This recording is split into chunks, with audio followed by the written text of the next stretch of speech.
Right, class, let's start the chapter.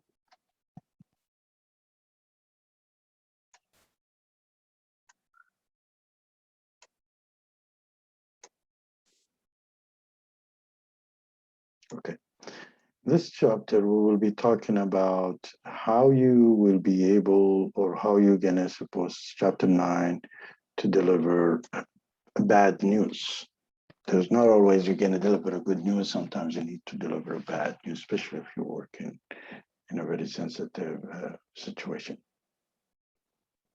Now, balance, not spin is the key. You need to balance things, not to spin it around. Anyway, the learning objective is determine which situation require using the indirect approach. So we have a direct and indirect. Write a message following the general plan for an indirect approach. Now use the tact and courtesy when you're refusing a request. How are you going to use that? Write an adjustment to refusal that minimize the bad news and overcome the negative impression. And write a negative announcement that maintain a goodwill in it. Now, when we are talking about news and how we're going to write a bad news is basically we're talking about bad news is received more positively. Writing a bad news is received more positively when the preceded by an explanation. Why? So when you are sending a bad news, you might want to make sure, there's some kind of an explanation there. So basically, bad news can be shocking for the people, obviously. Preparatory word easy the readers into the news. You have to set it up, and it's like a good example with the cat. Hearing the good reason first prepare the readers for the interpreting the bad news correctly. Even if the reader expected the bad news, the effort to spare his or her feeling is appreciated and can help convince the reader of the writer's position. Now, when does a direct approach work and when does the indirect approach work, supposed to work? In the direct approach, when it is in the reader interest, present important bad news right now, right away. Like a safety, stay away from that roof. Don't come near me. When the message will be routinely accepted, and when you know frankness is wanted. But then would we have what you call the indirect view. So the direct one, we said these are the reason that we need to deliver direct one and be very clear about it. And here is the different reason for a direct, indirect plan. And you need to first begin with a strategic buffer or buffer write-up. Set up your strategy, how you're going to deliver the bad news. Acknowledge any preceding message that you received or you sent. Set up the negative news. So you begin with the strategic buffers, and then you set up the negative news, and then present the negative news or the bad news positively. Offer alternative solution if you have any, and end with a goodwill specifically adapted for this situation, not just wish you good luck.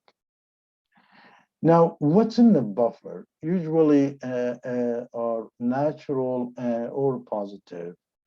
Acknowledge period discussions and or awareness of the issues. For example, put the reader in a good position to accept the news and be or carefully not to raise the hope. So you need to write it, but you want to make sure there's no hope or raising the hope if you don't want to.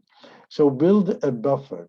You have to inform the customer, for example, in her case, with this case, that the textbook was ordered won't be available until after the beginning of the semester. Give me an example of that. Apologizing. If you or your company is at fault, then you apologize. An apology linked with a plan of actions can help to restore the goodwill. But there should be an apology, not only I'm sorry, with some kind of an action plan. Make the apology early in the message, and then you just move on with the action plan and a good how you're going to restore the goodwill.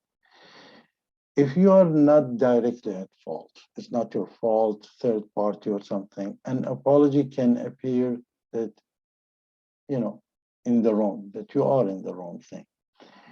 Apologies can have a legal implication, as you know. So you need to be careful when you apologize.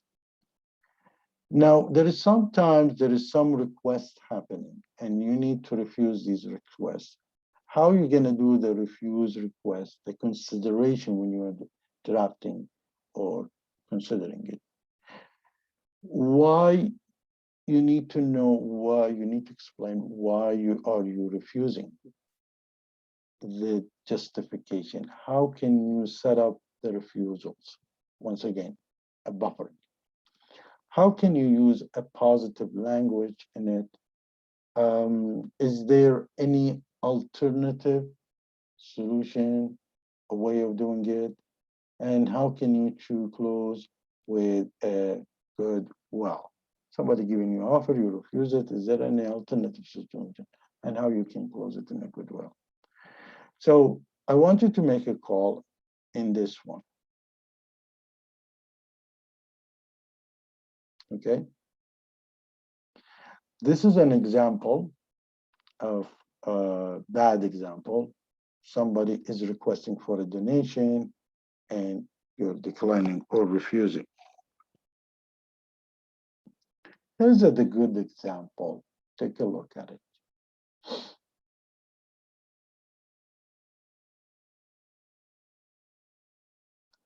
Now, who did it well? That's a good question. Check out the suggestion. You don't need to look at this one, bad news, good news. But there is adjustment to refusal, which is what kind of a consideration that you're going to take.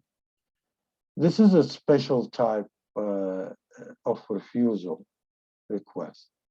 Reader has made claim, some kind of a claim, but for a specific reason, you cannot grant him. He's, wants a payment to be made to him or for, an activity to be done, but you don't want to grant to him. This is adjustment refusal. You need to develop a strategy to explain or justify that decision. Now, you need to use the indirect plan. Begin with the words that are no subject, as usual, neutral, and that set up the message according to the situation and your so and so. You can set up the message.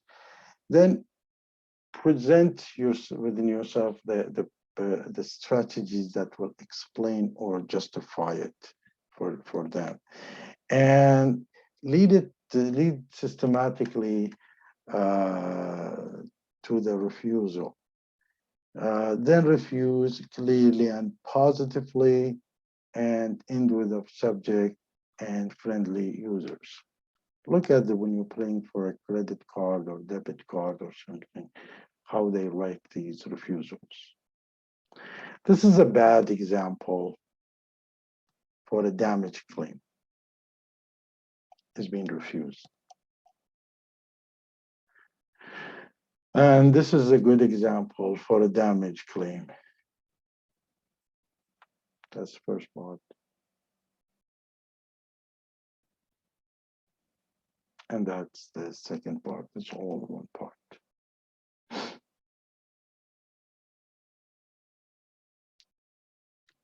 Now, what kind of a consideration you need to take into when you're delivering a negative news? Negative news usually involves an announcement to customers and or to employees. Such a message is generally follow the indirect pattern we've been using, for example. Remember to consider your audience interests. Carefully use your constructor explanation. And we said in the earlier that you need to wear the shoes of your the audience, the customer, the other side. So when you're making a negative announcement, remember that an indirect, tactful approach is usually better than a blunt or aggressive approach because people will be reacting if you have a blunt or aggressive approach and might be very aggressive in reaction. Look at this and you can make the call.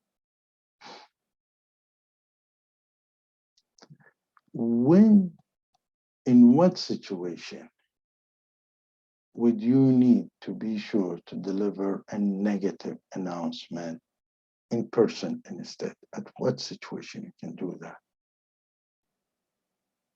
Here's a bad example, cost cutting, and it's a straightforward, it's telling everybody cost is gonna go high.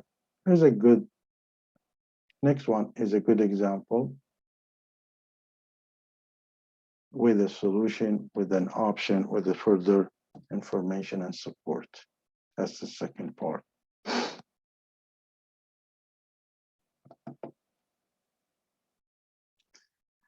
Direct negative. That's when you're delivering a bad news, a direct negative.